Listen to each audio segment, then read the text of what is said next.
Assalamu alaikum.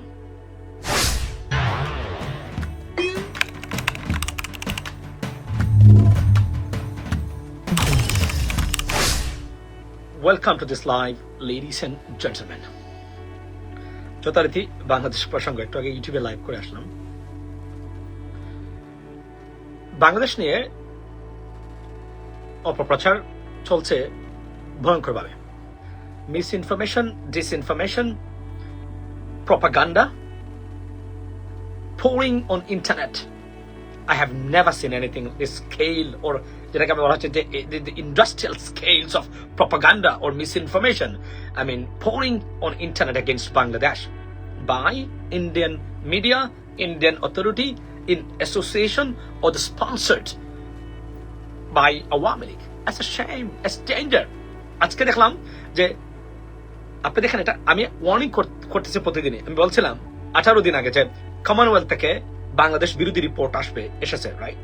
সরকার জানতো না, সরকারকে বলেছিলাম। তারপরে আপনি দেখেন, this time is going to the United States Congress.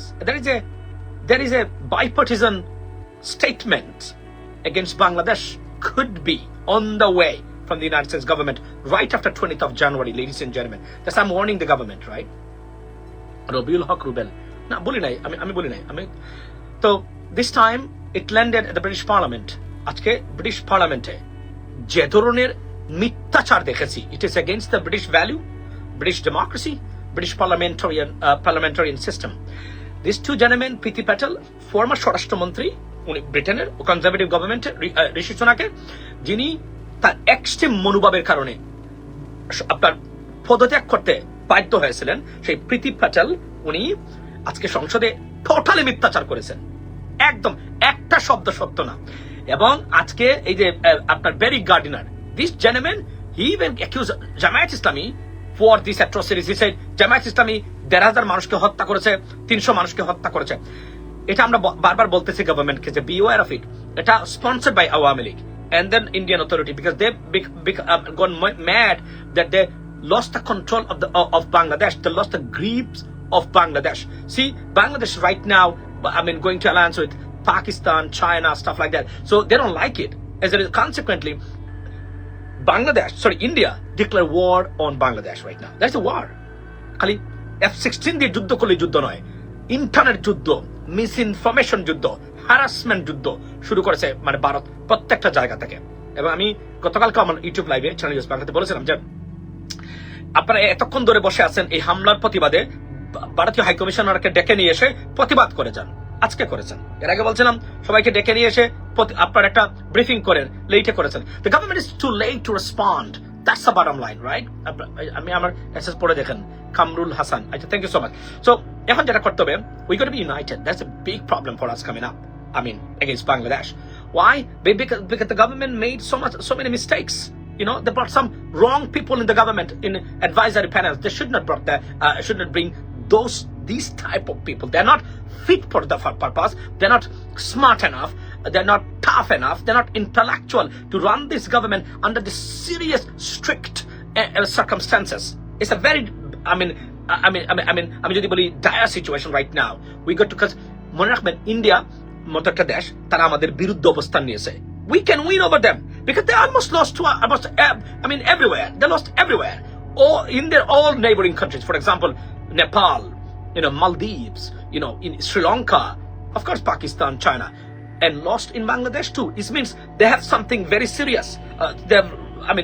The policies are really seriously wrong about their neighboring country, right, ladies and gentlemen. So now, why they attacking Bangladesh? They don't attack Maldives because they think, because Bangladesh was the prime target for their all atrocities and their business and everything. They lost billions of dollars because they thought Bangladesh could be, hello brother, as soon as possible, Dhaka hobe, dekha hobe inshallah.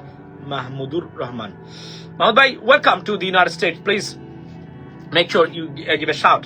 So the bottom line is, এটা হচ্ছে বাস্তবতা। আমাদেরকে ঐক্যবদ্ধ থাকতে হবে এবং এই ষড়যন্ত্র মোকাবেলা করতে হবে।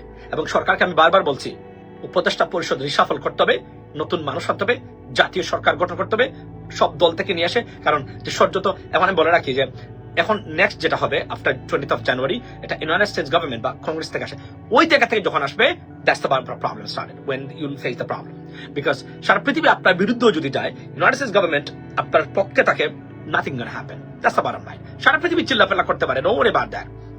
United States of America, if they're with you, everything fine.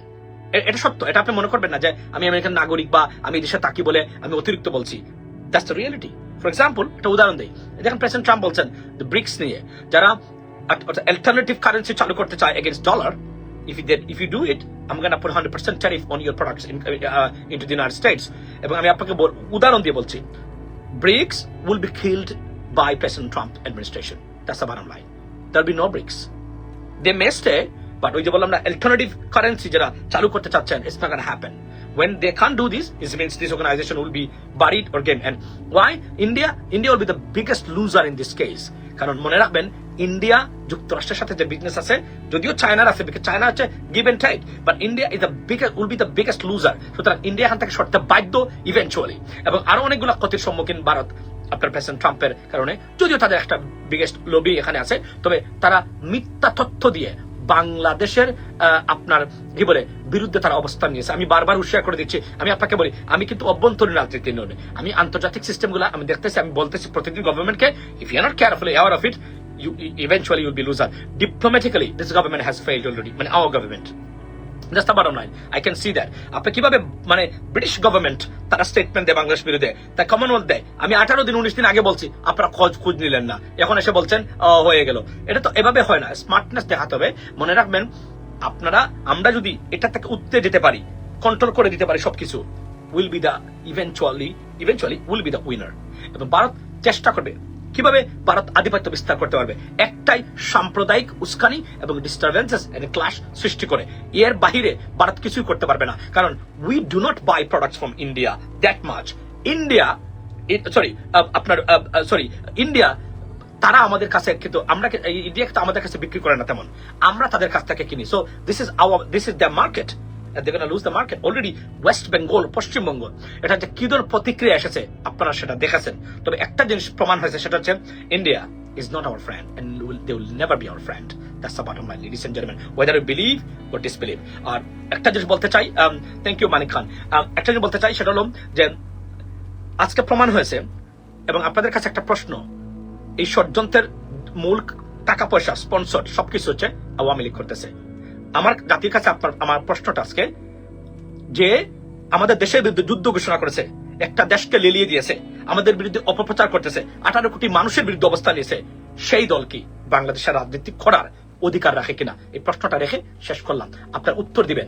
এত কিছুর পরে এই দেশদ্রোহী রাজনৈতিক দল যারা 16টা বছর এই বাংলাদেশের বিরুদ্ধে অবস্থান নিয়েছিল, বাংলাদেশকে জঙ্গিবাদী রাষ্ট্র বানানো, বাংলাদেশে ভারতের কর্তৃত্ববাদে দেওয়া, এরা কি বাংলাদেশের রাজনীতি করার অধিকার রাখে কিনা?